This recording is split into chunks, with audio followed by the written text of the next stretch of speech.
The winter of 1776 was cold and unforgiving. Just outside Philadelphia, a 19-year-old boy named Elias Carter stood in silence, watching British soldiers march through his village. Elias was not a soldier. He was the son of a printer. His father had been arrested weeks earlier for printing secret pamphlets that spoke of liberty and independence. In those days, even the word freedom could get a man chained. One night, inside his father's abandoned print shop, Elias discovered a folded letter hidden beneath the old printing press. The paper was worn, the ink faded, but the words were clear. Freedom is not given. It is printed with courage and paid for with sacrifice.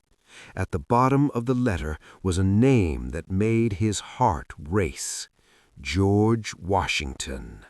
Elias realized the truth immediately. This letter was meant for the Continental Army, and it had never arrived.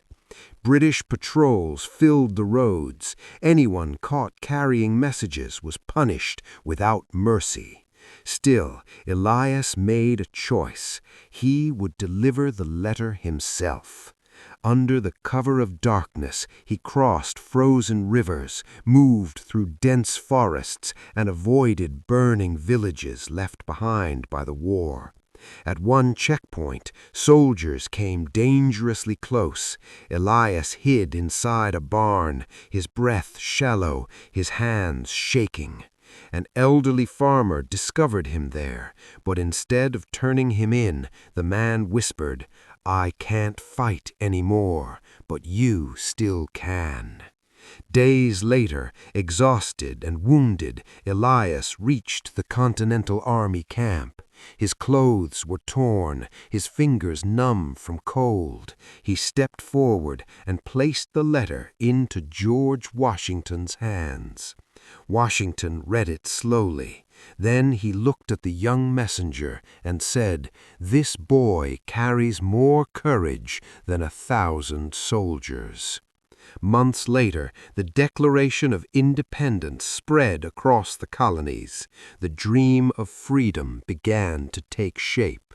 Elias Carter never returned to the printing press.